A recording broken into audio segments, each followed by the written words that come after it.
우리가 상고할 말씀 마태복음 5장 13절에 있는 말씀이 되겠습니다. 마태복음 5장 13절 Matthew chapter 5 verse 13. 우리 다 같이 합독하도록 하겠습니다. 너희는 세상의 소금이니 소금이 만일 그 맛을 잃으면 무엇으로 짜게 하려? 후에는 아무 쓸데없어 다만 밖에 버려져 사람에게 밟힐 뿐이니라. 아멘. 다시 한번 기도하겠습니다. 아버지 하나님, 하늘을 여시고 생명의 보고를 여시사 우리에게 생명의 말씀, 소망의 말씀, 진리의 말씀이 온전히 부어진 바 되게 하여 주셔서 이 말씀 성령의 인도함으로 듣고 믿어 나아가 이 말씀대로 살며 이 말씀대로 이루어진 역사가 일어날 수 있도록 주여 우리에게 역사하시고 우리가 믿음을 도와주시고 부족한 종의 입술과 심령을 붙들어 주시고 우리 성도들에게 힘을 더하여 주시옵소서. 간절히 부탁하고 예수의 이름으로 기도드렸사옵나이다. 아멘. 할렐루야. 우리 좀 좌우로 보면서 반갑습니다 하고 인사 좀 하지요. 반갑습니다. 네, 손으로 이렇게 할렐루야 서로 축복을 빌어주는 마음으로요. 네. 근데 제가 다 알겠는데요. 우리 서정희 옆에 있는 우리 형제분, 우리 교인이신가요? 오늘 처음 오셨나요? 네. 오늘 처음 오셨습니까? 네, 반갑습니다. 환영하겠습니다. 마스크 쓴 채지만 이름을 물어봐도 될까요? 태빈. 네. 너무 좋은 이름입니다. 고맙습니다. 반갑습니다. 제가 고등학교 때는 지금은 그런 수업이 있는지 모르겠어요. 교련이라는 시간이 있었어요. 한마디로 말해서 학생들에게 군사교육을 시키는 시간입니다. 지금 학생들에게는 상상할 수 없는 일이죠. 고등학생들한테 군사훈련을 시킨다고. 그래서 저희 때는요, 교련 시간이 되면 일주일에 1학년 때는 2번 있었던 것 같아요. 그러면 제대한 장교 출신들이 오셔서 교련 선생님을 하셨어요. 어떤 분은 뭐 중위 출신도 있었고, 어떤 분은 심지어는 소령 출신도 있었습니다. 이분들께서 우리에게 제식훈련, 차렷 경례 하는 것뿐만 아니라 심지어 보호하는 요령, 그리고 이 총으로 이렇게 화려하게 하는 거 있지 않습니까?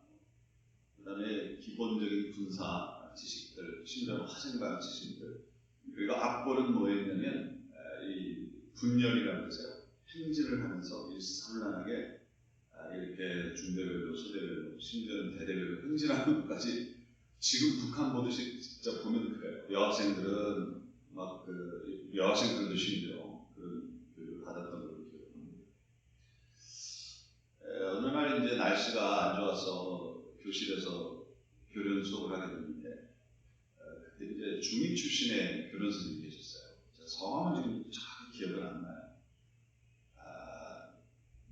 별명만 기억나요. 불법이라고. 얼굴이 진짜 불법같이 생기셨고 진짜 무서우셨어요. 근데 그분이 이제 심심애비 하니까 교과서에 있는 내용을 얘기 안 하시고 월남전 얘기를 하시는 거예요. 저 어릴 때만 해도 월남전 파병됐다고 하시는 분들을 좀 봤거든요, 종종. 그리고 교련 선생님도 아마 월남전 파병됐다. 그래서 전투하시고 이후에 제대를 하셨던 모양인 것 같습니다. 근데 그분이 이제 전쟁 얘기를 주로 하려고 했던 것이 아니라 아주 의미 있는 얘기를 했던 게 제게 기억이 나요. 월남이 덥고 습한 곳이라 아침에 일어나면 주는 게 있었대요. 병사들에게. 뭘 주는 거니? 각설탕이 아니라 각소금. 깍두기만큼 한 사이즈의 네모난 각소금을 2개씩 줬다는 거예요. 그리고 그 소금을 의무적으로 먹게 했다는 거예요. 왜냐하면 너무 덥기 때문에 이 땀이 나면서 땀이 이게 증발이 되면서 사람 몸속에 남아있어야 될 소금기가 같이 증발해 버리면서 사람이 탈진해버리고 또 소위 말해서 면역력이 약해지면서 총에 맞지도 않고 죽는 일들이 혹은 상당한 그 어떤 군사력의 약화가 올 수 있기 때문에 이 소금을 나눠줬다는 거예요. 그런데 그 소금을 먹으라는 명령을 제대로 이행했던 사람들은 끝까지 잘 버텼지만 이까이 거 먹어 뭐하나, 저 정글의 상태를 잘 몰랐다고 그랬죠. 그걸 명령 불복종에서 슬쩍 버리거나 먹는 것을 게을리했던 사람들은 총에 맞은 것도 아니고 뭐 전쟁에서 뭐 힘써 막 싸운 것도 아닌데 미리 지치고 전투력을 꽤 많이 상실하는 그러한 일들이 일어났었다는 겁니다.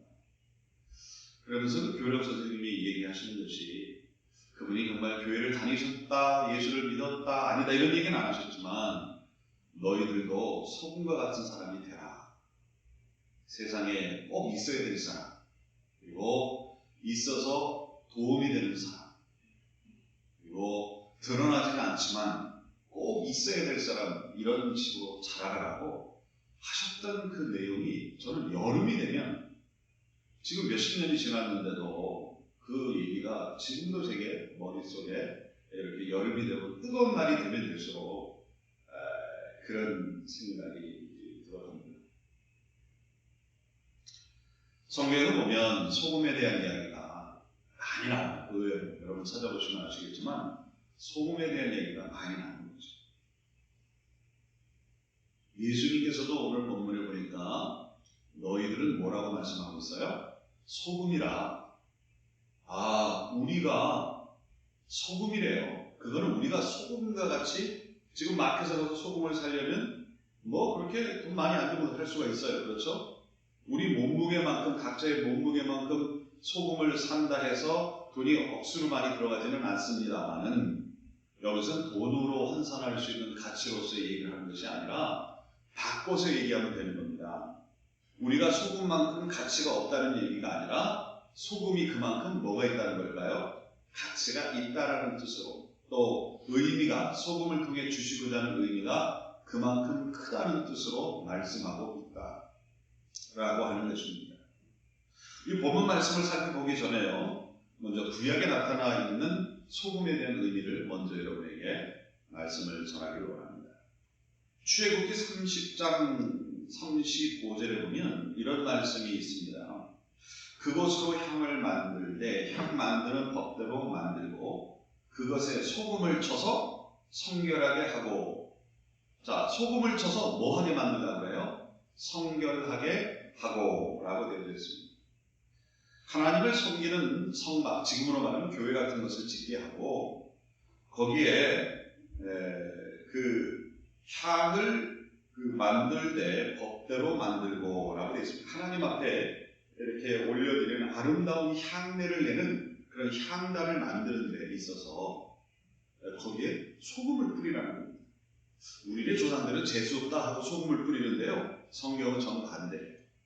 하나님 앞에 그 아름다운 향으로 우리가 살아가기를 원하는, 우리가 하나님의 아름다운 향이 되기를 원하는 그런 하나님의 그런 마음을 따라 우리가 하나님의 아름다운 향이 되겠습니다라는 신앙 고백하는 차원에서의 어떤 그런 의미로 향단을 만들고 향을 피워 하나님께 늘 향을 올리게 했거든요. 하나님 그렇게 하라고 그랬어요. 다시 말씀드리면 내게 향내가 되는, 하나님께 아름다운 향내와 같은 삶을 살라는 뜻으로 그렇게 하나님 향단을 만들어 향을 피우게 했던 것이죠. 근데 그걸 만들고 향을 피우는 것으로 끝내는 것이 아니라 거기다 뭘 칠하고 되어 있다고요? 소금을 칠하고 되어 있습니다. 근데 그 의미가, 그 목적이 뭐냐면 성결하게 하고 깨끗하게 하고 죄 없게 하고 거룩하게 하고 등등으로 바꿔 말할 수 있는 것이죠.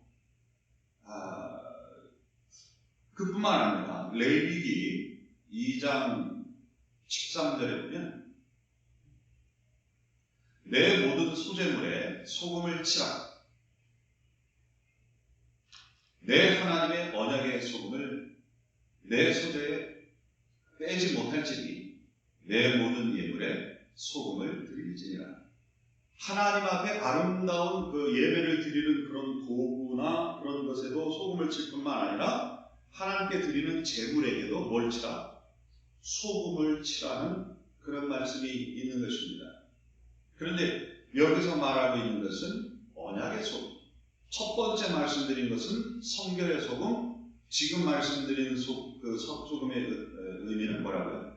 언약의 소금이 되는 것입니다.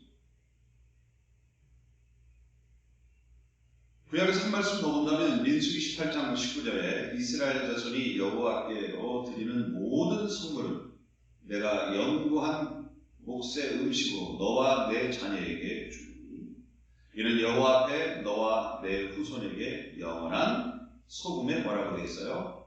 언약이니라.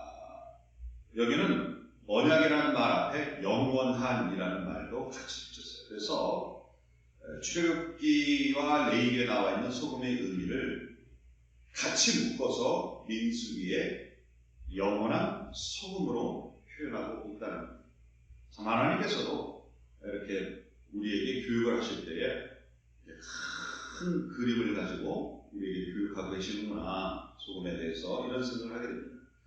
자, 그럼 다시 한번 풀어볼까요? 하나님 앞에 드리는 그런 그 예배의 도구들, 하나님께 예배를 드릴 때 쓰는 그런 도구들 위에 소금을 쳐서 성결하게 하라. 그것은 뭐냐면 죄 없게 하라, 거룩하게 하라 라는 것인데요.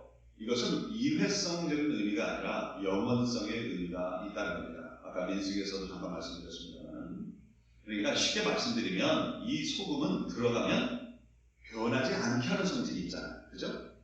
그래서 하나님 앞에 이 거룩함이 죄와 싸워 이기고 죄 없는 상태가 거룩 아닙니까? 그렇죠? 그러니까 에헤에 있어서 거룩한 것이 아니고요. 노력하고 싸우고 분투해서 얻어지는, 죄와 싸워 이기고 죄의 유혹을 이겨서 얻어지는 죄 없는 상태, 이게 거룩입니다. 이것을 유지하라는 뜻입니다. 그럴 때 하나님께 예배가 되고, 믿는 자가 진짜 믿는 자, 성도가 된다는 그런 의미를 주는 거예요. 소금을 통해서.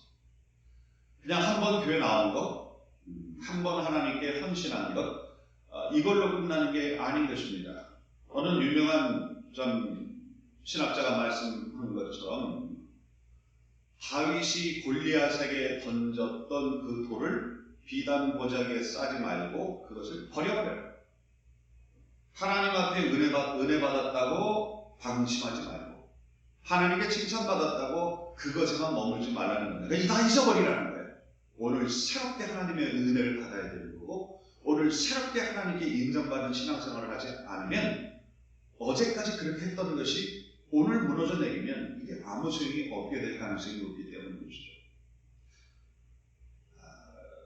그래서 하나님께서 교회가 교회되고 예배가 예배되고 성도가 성도되게 하려면 지금 죄와 싸워 이기고 죄의 유혹을 이기고, 그래서 죄 없는 거룩한 상태를 유지하기를 처음부터 나중까지, 어제와 오늘과 내일 이 일들을 열심히 끝까지 해 나가라는 겁니다. 무엇과 같이? 소금과 같이. 어제 오늘 내일 똑같이 부패하지 않고 그 맛과 그 생명력을 유지하게 만드는 소금과 같이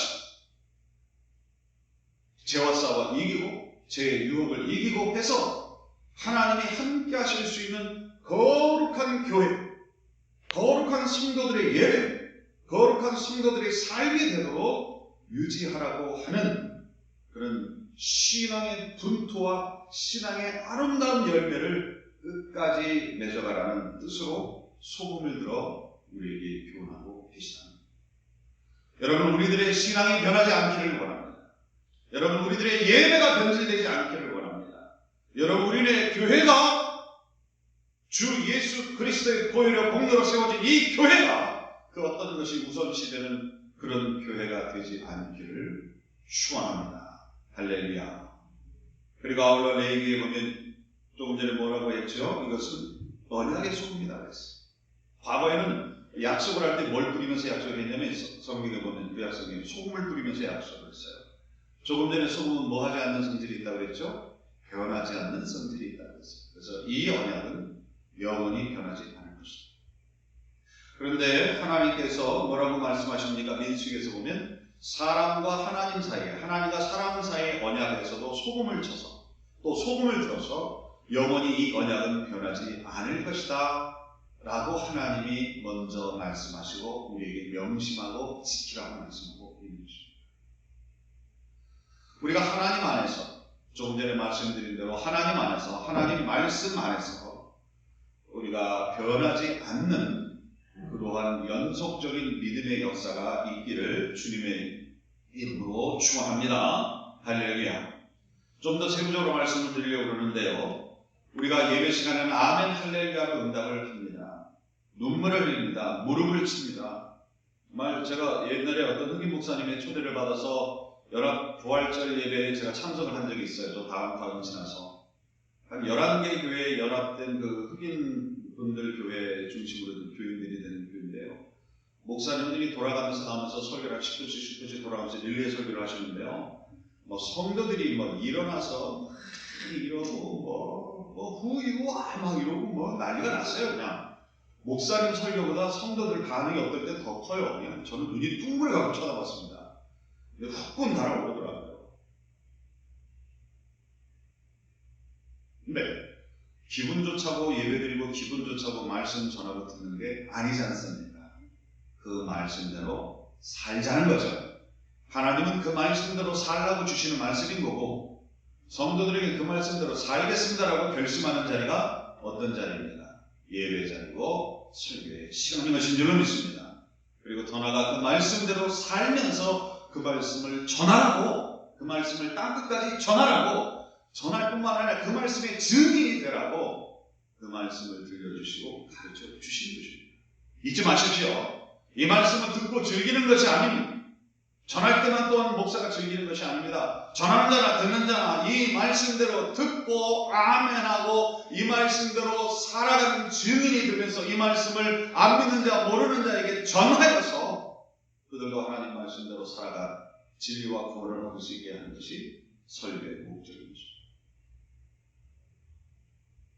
그러므로 절대 변할 수 없는 말씀의 가치가 우리를 통하여 이루어져야 한다는 것입니다. 어느 교회의 부목사님 내외가 둘 다 성격이 너무 불같은 거예요. 한 사람 불같으면 한 사람 물같아야 되는데 둘 다 성질이 뭐라고요? 불이에요. 예배 시간에 그분들이 섬기던 교회가 좀 큰 교회인데요. 주일날만 예배가 5번 이상 드린답니다. 그럼 거기에 인벌브돼서 부교육자니까 열심히 헌신하고 말씀을 듣고 너무너무 은혜를 받아서 온답니다. 그런데 저녁 예배 한 7시 예배 끝나고 마무리 모임까지 끝나면 집에 가면 9시가 넘는데요. 그러면 온몸이 아프고 막 지치고 집에 가면 아무것도 하기 싫대요. 그러면 서로가 서로에게, 목사님은 사모님에게, 사모님은 목사님에게 서로가 서로를 좀 봐주고 배려해 주기를 원하는 마음이 너무나 많대요. 몸과 마음이 지쳐서. 그러다 보면 서로 예민해져서 아무것도 아닌 것을 싸움을 하기 시작한답니다. 실컷 은혜 받고 무려 5번의 예배를 드리면서, 그러나 집에 가서는 정작 애들이 보거나 말거나 막 싸움을 한다는 거예요. 그럼 월요일 아침에 눈을 뜨면 너무 창피하고 너무 자존심이 이렇게 상하고, 우리가 어제 그렇게 아멘하고 교회에서 제일 많이 은혜 받는 사람처럼 그렇게 해놓고는 저녁에 와서 그게 뭔가 싶은 거예요. 그리고 월요일에 이제 보통 교육자들은 월요일에 쉬잖아요. 마음의 여유, 몸의 여유가 생기니까 목사님 사모님이 아침 식사를 하시고 나서 애들 학교 가버린 다음에 서로 두 손 붙잡고 울면서 기도한다는 거예요. 하나님 다시는 싸우지 않게 해주세요. 뭐 저나 여러분이나 뭐 그런 적 있을 것 같아. 그러나 며칠 잘 간답니다. 또 교회 가서 열심히 두 분 더 활동하고 뭐 아이들 키우는 문제, 또 여러 가지 신방, 또 큰 교회 목사님, 부목사님들은 본인들이 이렇게 돌보시는 성도님들이 수백에서 뭐 몇천까지 되는 목사님들이 있잖아요. 온갖 스트레스를 또 받는 거예요. 그러면 수요일쯤 지나면서 또 싸우기 시작한대요. 무섭게 싸운대요, 자기들이. 이것이 반복이 되면서 하나님 말씀대로 살겠다고 해놓고 수요일이 지나 주일이 끝날 쯤엔 왜 이렇게 우리들이 목사 사무실에 내서 싸워야 되는가? 이 일을 담임 목사님이 알든지 우리 성도들이 알든지 알면 얼마나 실망할까? 하나님 보실 때 얼마나 이것이 민망한 일인가? 이런 생각이 들어서 이렇게도 해보고 저렇게도 해보고 세미나도 하고 뭐 연구도 하고 별의별 걸 다 했는데 이 타고난 성격을 어떻게 하지를 못해서 주일날 저녁이면 뭐 아니면 수요일날 저녁이면 싸우는 것을 조금 횟수는 줄었어도 이게 멈추지가 않대요. 너무 회의가 와서 이러한 극단적인 방법을 썼답니다. 하나님 둘이 붙잡고 오래가 지금 우리가 이번에도 또 말씀 듣고 싸우면 이번 달치 사례비를 다 헌금으로 드리겠습니다. 사례비가 없으면 어떻게 살아요? 교육자들이 다른 무슨 수입이 있을 수도 없고 대교회 부교육자 어디 가서 뭐 따로 아르바이트 할 수도 없고 바쁜데 그래갖고 잘 지나갔대요.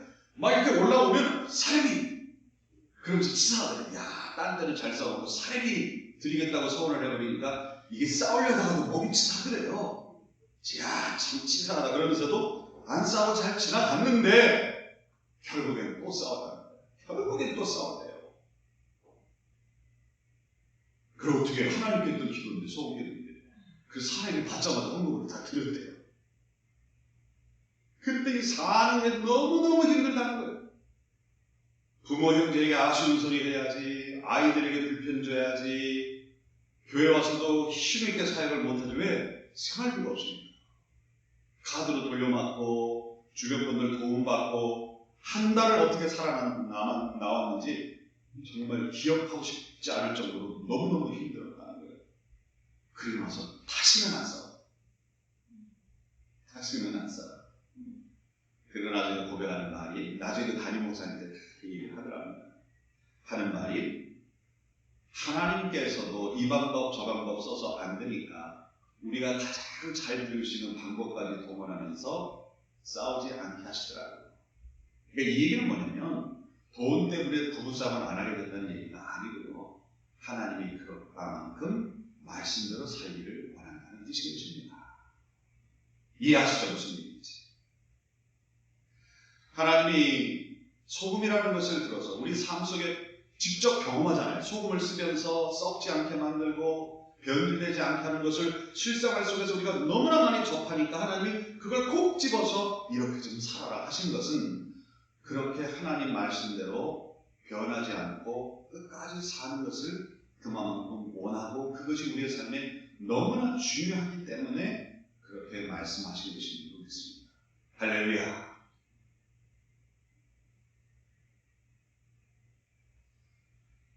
그리고 또 한 가지, 이 마태복음에 들어가서 보면 5장 10절을 다시 볼까요? 너희는 세상에 무엇이다? 소금이니 소금이 만일 그 맛을 잃으면 무엇으로 뭐하리요?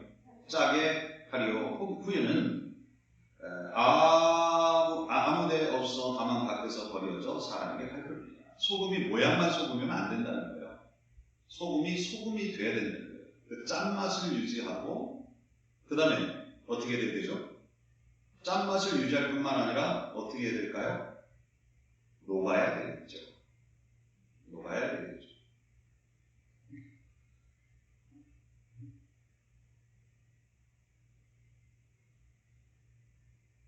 하나님의 말씀이 우리에게 소금이 되어 들어왔을 때 그 말씀이 우리의 삶 속을 녹아져 들어가지 않으면 말씀은 많이 아는데 전혀 그 말씀을 살지 못하는 괴기한 현상이 우리에게 일어날 수 있습니다.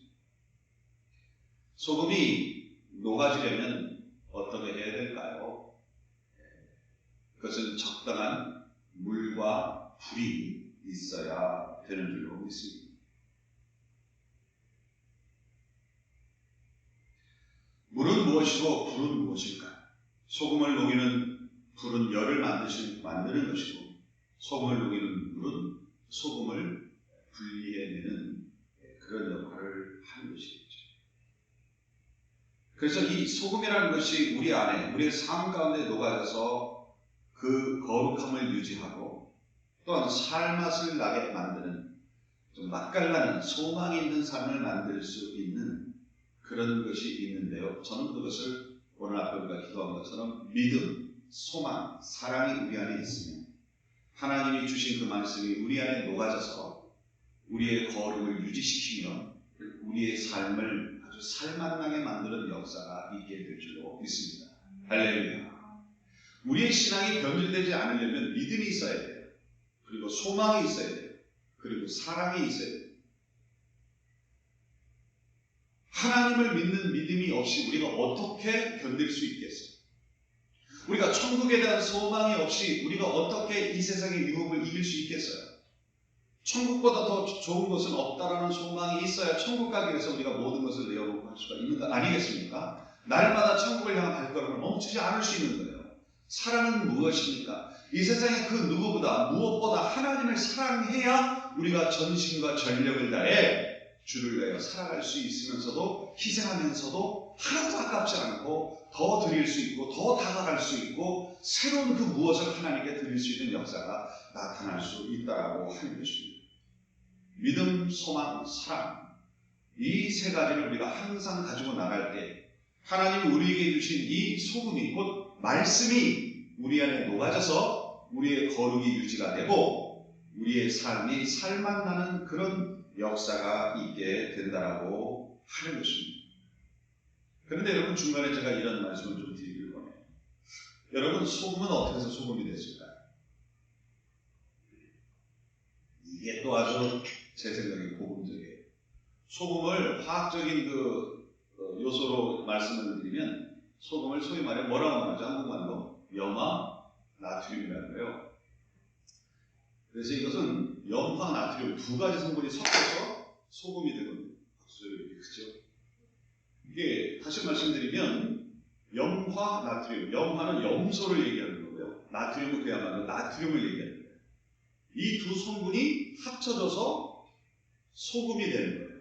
그래서 우리가 이 소금을 먹으면 우리의 몸이 염증에 강해지고 또 이것을 먹음으로 우리가 음식을 맛있게 먹는 이런 역사가 있는 거예요.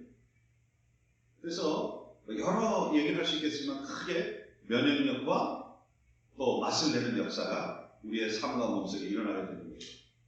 그런데 여러분 참 재미난 사실은 뭐냐면 염소, 나트륨이 합쳐서 소금이 된다고 했죠. 이 염소가 뭐냐면요, 이 사람에게 너무나 극단적인 독극물이에요. 심지어 이것을 그래서 가스 폭탄을 만들어서 쓸 때 염소를 씁니다. 이걸 갖다 투하해버리면 사람들이 그냥 마시고 다 죽는 거예요. 이 염소라고 하는 것이. 음매하는 염소가 아니고요. 염소라는 그런 독극물이 있어요. 나트륨도 역시 뭐냐면 이게 들어가면 녹여버려요. 그러니까 서로 떨어져 놓고 보면 뭐다? 인간에게 있어서는 단순하게 말씀드려 죄송합니다. 거기에 대한 여러 가지 과학적 반론을 제기할 수도 있을 거예요. 이 나트륨을 통해서 좋은 것들이 참 많이 만들어지는데 그런데 이것이 합쳐지면서 어떻게 된다? 소금이라고 하는 제3의 물질이 되면서 염소도 아니고 나트륨도 아니고 제3의 소금이라는 물질이 되면서 인간과 모든 생물에게 있어서 없어서는 안 되는 그런 놀라운 역사가 됐다는 것입니다. 소금이 있어야 사람이 병에 걸리지 않고 살고요. 병을 이기고요. 음식을 맛있게 먹을 수 있다고요. 그래서 과거에 이 월급을 뭘로 줬냐면 소금으로 줬어요. 그래서 요즘 월급을 영어로 뭐라고 해요? 셀러리. 이게 어디서 기원이 된 말이냐면 솔트라는 말에서 소금으로 월급을 줬었어요. 소금으로 정기적으로 월급을 줬다고 해서 셀러리가 된 거예요. 그만큼 소금은 과거부터 현재까지 중요한 것입니다. 여러분 바닷물에 소금이 몇 프로 녹아있다고 그러죠? 비율로 따지면 3% 정도 녹여져 있다고 합니다.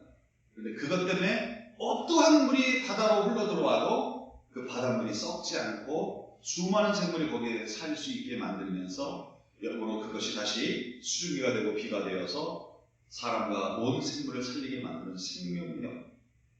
그러니까 어디를 가도 이 소금은 생명력을 더하여주고 맛을 내어줍니다. 그러니까 항상성이 있고요. 그리고 감칠하는 그 맛을 주는 그런 감칠맛의 역사는 성경을 보나 세상의 원리를 보나 이것이 똑같다는 거예요. 왜? 하나님이 만드시고 하나님이 지배하시기 때문인 것입니다. 그런데 이런 좋은 소금이 원래는 따로따로 놓고 보면 독극물이었다, 쉽게 말씀드립니다. 근데 이것이 합쳐지면서 이런 생명력을 주고 맛을 내는 없이 세상에 우리에게 없어서는 안 되는 요소가 되었다는 거죠. 하나님께서도 이 소금을 두고 우리들의 거룩과 이 세상 삶 속에 있어서 정말 살만당히 만드는 역할을 해야 되는 중요성을 언급하고 계시는데, 성경에 보면 예수님의 12제자 중에 두 제자가 아주 전혀 다른 인생을 사는 두 제자가 나옵니다. 하나는 시몬이고요, 하나는 마태입니다. 시몬은 뭐 하는 사람이냐면, 그때 당시 로마가 유대를 다스렸잖아요. 그들 입장에서는 테러리스트예요. 열심당원. 그리고 마태는 뭐 하던 사람이냐면 아이리스, 그러니까 세금을 거두는 사람이었어요. 당시에 이 열심당원들, 로마인들이 되는 테러리스트들이죠. 이 사람들에게 제 첫 번째 타겟 중에 하나가 누구냐면 바로 이런 마태와 같은 세금을 징수하는 사람이었어요. 성경은 그 세리장이 이렇게 얘기하죠. 이들을 테러하거나 죽이거나 했습니다. 왜냐하면 로마가 거둬라는 세금 말고도 슬쩍 자기의 몫을 챙기기 위해서 세금을 더 걷었어요. 이름을 하나 더 이렇게 얹어가지고. 로마 병사들이 뒤에 떡 뻗치고 있고 병사들이 따라다니니까 꼼짝없이 그 세금을 내놓는데, 로마도 가뜩이나 세금을 많이 걷어가는데 거기에 더해서 같은 민족의 세금을 더 뽑아가는 이런 일을 자행했다는 겁니다. 이게 아마 식민지배가 일어나는 데는 아마 거의 유사한가 봐요. 옛날 우리 조선시대 때도 일본 순사 그랬지만 사실은 조선인 순사, 조선인 헌병이 10만에서 20만이 있었다. 행동대장 역할은 이 사람들이 다 했다는 거예요. 가서 억압하고 행동을 옮기는 거는 이 일본인 헌병대 사람들, 일본인 순사들이 했다라는 얘기를 듣기도 했었어요. 물론 또 얘기를 들어보면 그러면 되게 좋은 일본 분들도 많았다. 그리고 또 반면에 보면 또 그런 얘기도 있습니다.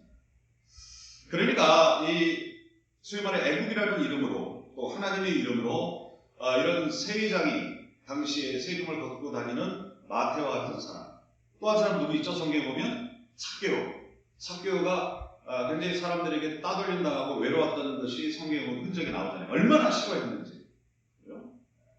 그것이 오히려 예수님을 찾게 되는 목마름으로 하나님께서는 선하게 사용하셨지만요. 그런데 이 둘이 희한하게도 예수님의 12제자 중 하나가 됩니다. 어찌 보면 로마인들의 입장에 보거나 또 세리장이들, 이런 세무서에 일하는 분들 혹은 관공서에 일하는 어떤 나부노의 입장, 정부의 입장에서 보면 이 시몬은 독극물 같은 사람, 없어야 될 존재인 거예요. 사회의 아주 악이에요. 그러나 시몬의 입장이나 일반 유대인들의 입장에서 볼 때는 누가 악입니까? 마태가 악인 거예요. 세금을 막 더 뺏어갈 거예요. 주기도문에 보면 오늘날 우리에게 일용할 양식을 주옵시고 이렇게 기도하라고 예수님이 가르쳐 주셨죠. 그것은 그냥 겸손하게 주님이 주시는 것만 가지고 살아라 이런 내용도 있지만, 당시의 시대 상황이 녹여져 나온 거예요. 당시에 한 끼 밥이 없어서 전전긍긍하는 유대인들이 너무나 많았다는 거예요. 그래서 하나님 앞에 음식을 위하여, 먹을 양식을 위하여 기도하지 않으면 안 되는 시대였다는 거예요. 그만큼 로마와 소위 말해 친로마 성향을 가진 사람들에 의한 탈취와 핍박과 억압이 어마어마했다는 겁니다. 유대 사회에. 그래서 예수님이 오늘날 우리에게 일용할 양식을 주옵시고 라는 기도를 하게끔 하실 정도였다는 거예요. 그러니까 일반 유대인들의 입장에 있어서 이 마태라는 사람은 뭡니까? 독인 거예요. 악인 거예요. 그런데 여러분, 사복음서 맨 앞에 복음서 이름이 뭐예요? 마태복음이에요. 이걸 모르셨다면 제가 이 얘기를 하니까 놀라는 분들이 몇 분, 마태복음이 제일 처음이야? 이런 눈을 하시고 저를 쳐다보는 분들이 좀 계신데, 오늘부로 기념하셔서 신약성경을 읽어가기 시작하기 바랍니다. 괜찮습니다. 오늘부터 다 하셔서.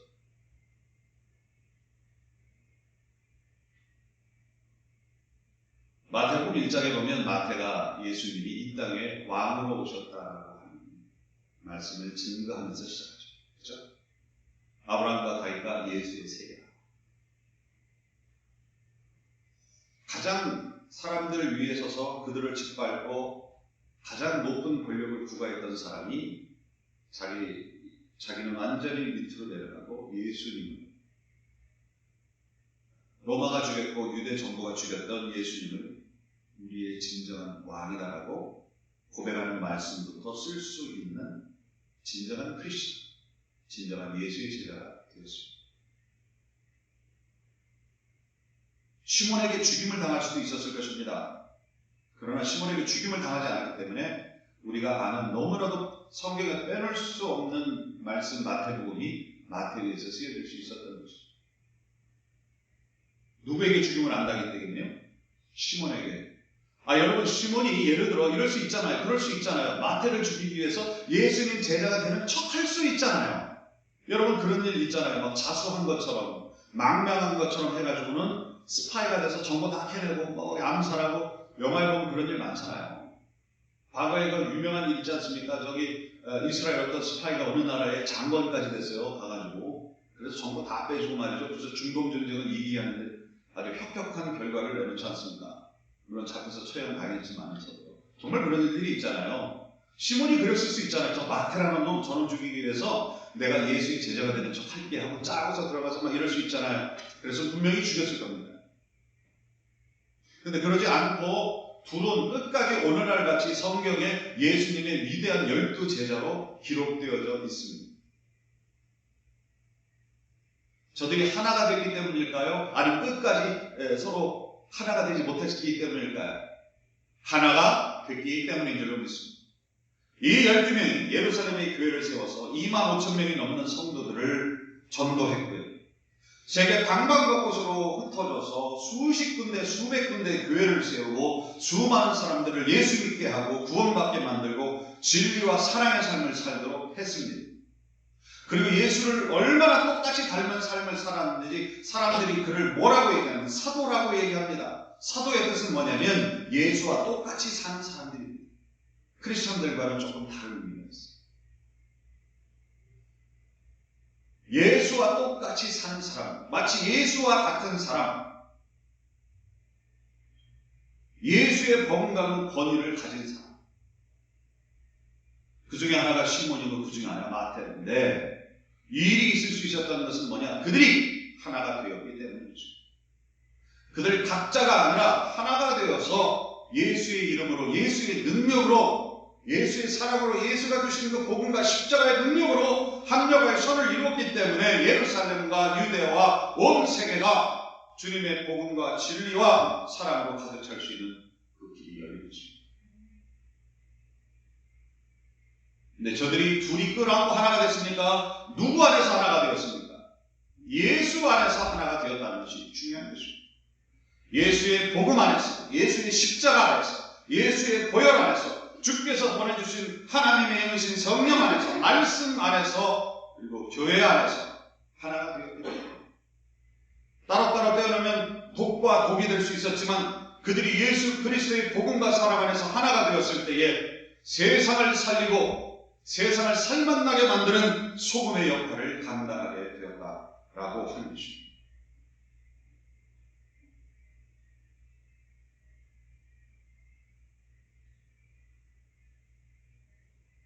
마가복음 9장 50절에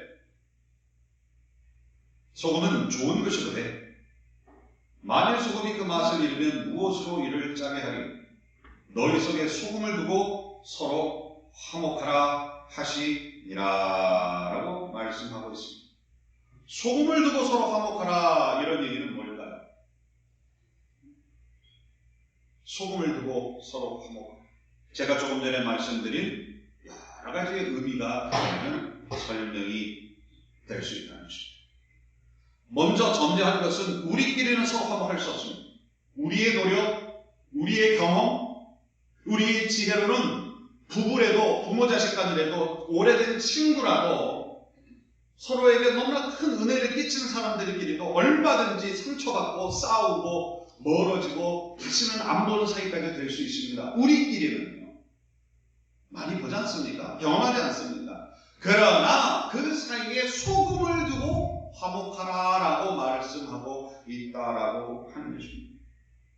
그것은 소금을 통해 주는 교훈을 그대로 따라가라는 얘기가 되는 겁니다.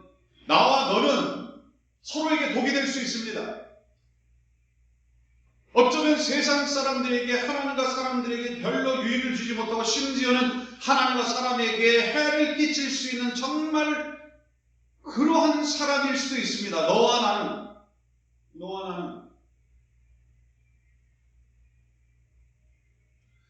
그러나 주님 안에서 우리가 죄인 되었음을 고백하고 우리가 얼마나 하나님 앞에 부끄러운 죄인인 것을 깨닫고 고백하고 그 앞에 그 죄를 회개하고 하늘로서 주시는 성령, 거룩의 영, 하나님의 영, 하나님의 마음, 하나님의 지혜인 우리를 언제나 도우시는 성령을 받아 다른 성령, 같은 성령, 같은 하나님의 마음, 같은 하나님의 진리, 같은 하나님의 비전, 같은 하나님의 사랑, 같은 하나님의 지혜를 받아 동질화되어서 예수의 이름으로, 예수의 복음으로, 예수의 사랑으로 서로 동질화되어 얼마든지 섞일 수 있는 그런 영적 화학작용을 겪고서 하나 되었을 때 서로 화목한 것을 넘어 서로 사모하는 관계까지 될 수 있다. 사모의 의미는 뭐라고 그랬죠? 좋아한다, 이게 아니라 안 보면 보고 싶은 사이. 부부간에 서로 안 보면 보고 싶은 사이. 부모 자식 간에 안 보면 서로 보고 싶은 사이. 목사와 성도가 서로를 안 보면 보고 싶은 사이. 성도가 서로를 보면 보고 싶은 사이. 이게 사모하는 겁니다. 근데 성경에는 사랑이라는 말보다는 사모하다라는 말로 말씀이 더 많이 이루어져 있다는 거 아십니까?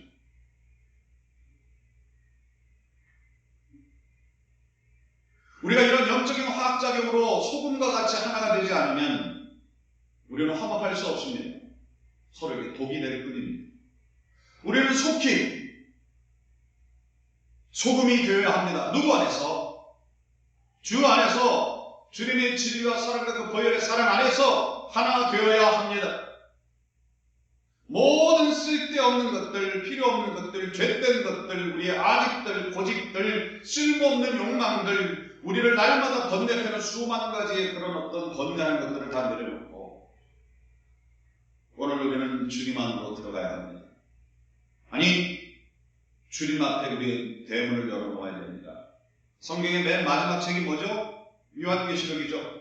요한계시록의 가장 핵심적인 구절을 어떤 분은 주 예수여 어서 오시옵소서 마라나타라고 얘기합니다. 저는 그보다 더 중요하고 더 우선되는 말씀이 있다고 생각합니다. 내가 문 밖에 서서 두드리노니 내가 문을 열면 누가 문을 열면 내가 문을 열면 내가 내게로 모아여서 들어가서 너와 먹고 마시고 함께 하겠노라. 주님이 우리가 소금이 되신다는 거예요. 주님이 우리가 소금이 되신다는 거예요. 우리가 합쳐져서 소금이 되신다는 거예요. 주님이 우리와 합쳐져서 세상을 썩지 않게 만들고 세상을 만나게 만들겠다는 겁니다. 혼자 하시는 게 아니라 우리와 함께 우리를 통해서 그 일을 하시겠답니다. 세상을 썩지 않게 해주신답니다. 세상을 살만나게 해주신답니다. 누구를 통해서요? 우리를 통해서요.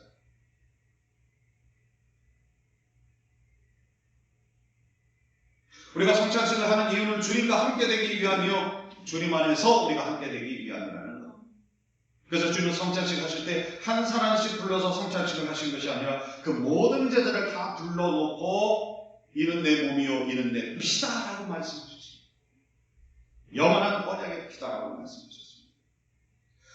우리 교회가 이렇게 새로 대면 예배를 드리기 시작하면서 새로운 어떤 정국을 이렇게 우리가 맞아들이면서 이제 본당에 들어와서 예배드리게 됐구나라는 기념만 하고 할 것이 아니라 마치 우리가 주님 안에 들어가듯이 지난주는 주님이 우리 안에 들어오셔야 된다고 말씀을 전했죠. 참다운 교회가 되어라. 그 궁극적인 그 어떤 제가 그 팩트로 뭘 말씀드렸어요. 여러분 마음의 문을 여시고 주님이 오셔서 말씀이 우리 삶 가운데 이루어지는 삶을 살도록 해야 되는데 오늘은 주님이 우리에게 들어오시는 부분에 대해서 다시 한번 말씀드리는 것입니다.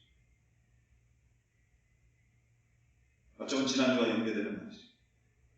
교회 창립 45주년을 지난주에 맞았습니다. 그러면서 대면 예배로 본당에서 드리는 예배를 선포했습니다. 그러나 그걸로 기뻐하고 그걸로 기념 삼는 날이 되지 않기를 바란다고 했습니다. 좀 더 교인다워지고 좀 더 교회다워지는 것이 이 일을 선포하는 데 진정한 의미가 있다라는 말씀이었습니다. 좋은 본당을 갖는 것, 좋은 본당이 우리에게 있었구나라는 것을 우리가 다시금 깨달으며 좋아하고 기뻐하고 자랑하는 것으로 창립 45주년을 맞고 우리가 이런 대면 예배를 다시 드릴 수 있는 것을 기뻐하는 것으로 끝나는 것이 아니에요. 진정으로 우리는 예수 안에 들어가야 되고 예수가 우리 안에 들어와야 되는 것이 진정한 우리에게 인생의 의미가 있는 것이라는 말씀을 드렸습니다. 거기에도 적용적인 면으로 우리는 주 안에서 하나 되어 소금이 됩니다. 이 땅을 썩지 않게 만들고 이 땅을 살만하게 만들어주는 역사까지도 있어야 된다는 일부 전진된 말씀을 연이어 드리고 있는 것입니다.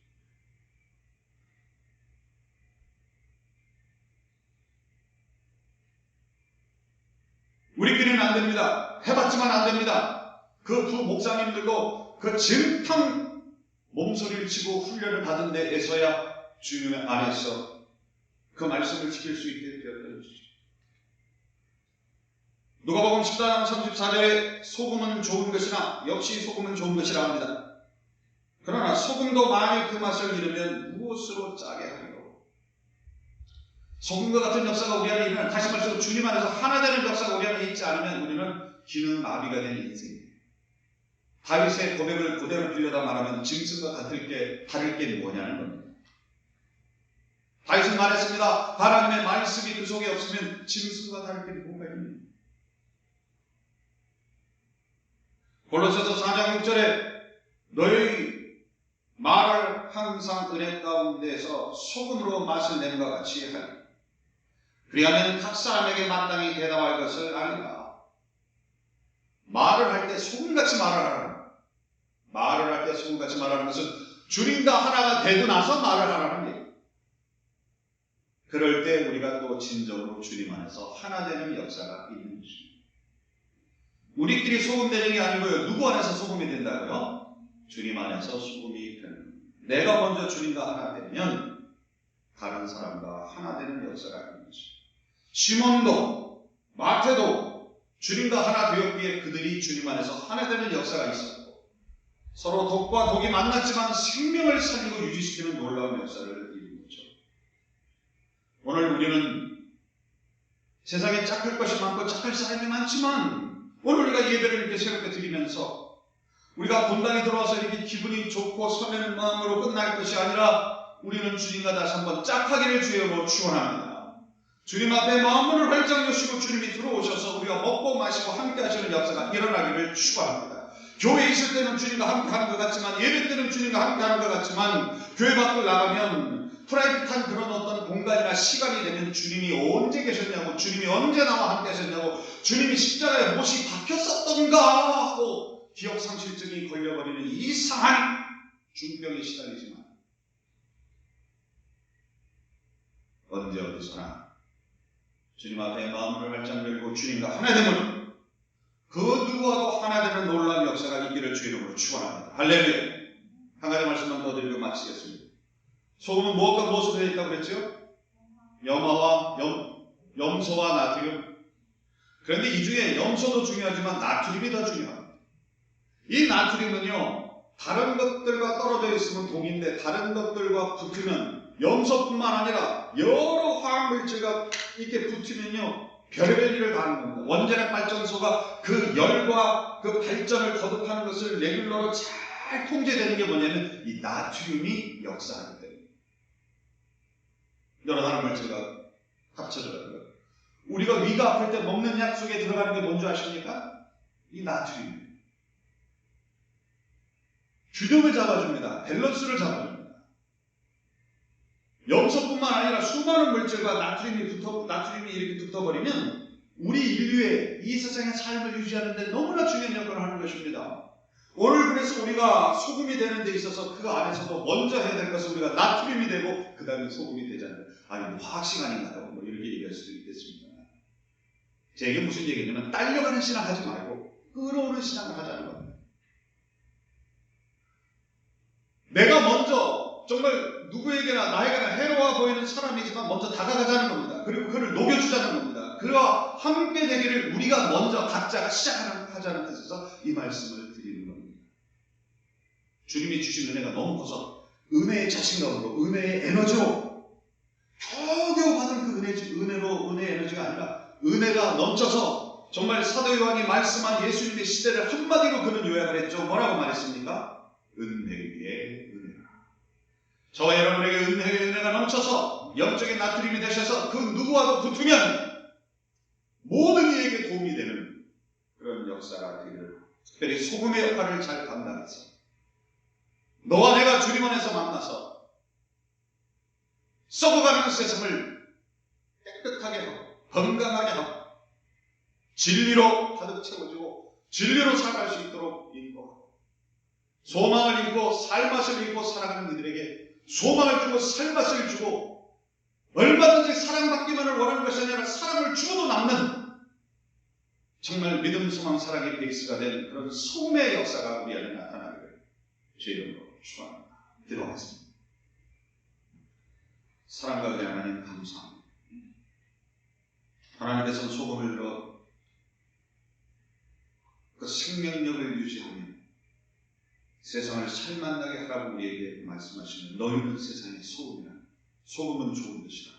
소금을 두고 변하지 말고 소금을 두고 화목하며 소금을 두고 세상을 살만나게 하라고 하셨습니다.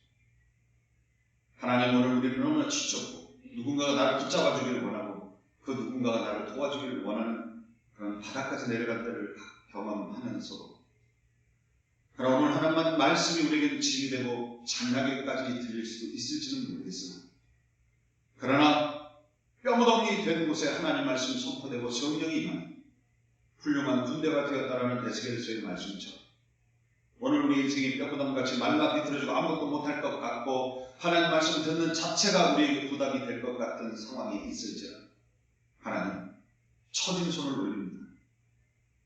굽혔던 무릎을 피며 일어나 보다 합니다. 주는 우리의 손을 잡아주실 것이고, 아니 이미 잡고 계셨고 우리의 뿔렸던 무릎을 주님은 세워주실 줄로 믿습니다. 우리의 마음문을 엽니다. 주님을 향해 우리의 마음문을 엽니다.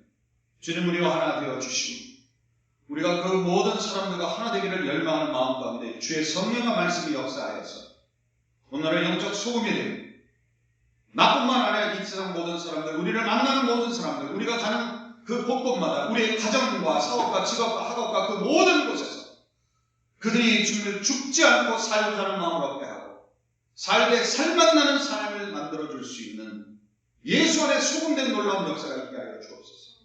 너와 나가 예수 밖에 있을 때 서로가 서로에게 독이 될 수밖에 없었지만 예수의 보혈에서 변화받고 나니 더 없는 동반자요 동역자가 되는 목사와 성도, 성도와 성도, 가족과 가족이 되게 하여 주셔서 너희는 이 세상의 소금이요 좋은 것이라 하였고 이 세상을 살리는 너무나 중요한 요소라고 선포하시고 그 목적을 주셨사오니 이를 더욱 잘 감당하는 우리 모두가 되게 하여 주옵소서. 지금은 주 예수 그리스도의 놀라우신 은혜와 하나님 아버지의 지나신 사랑과 성령님의 감하심이 이 땅 가운데 영적인 소금이 되기를 원하며 이 땅을 주여 살리고 이 땅을 살맛나게 만드는 삶을 살기를 원하는 모든 권속들과 정성을 다하고 사랑을 다해야 하는 헌신과 헌물 위 영원토록 함께할지어다. 아멘.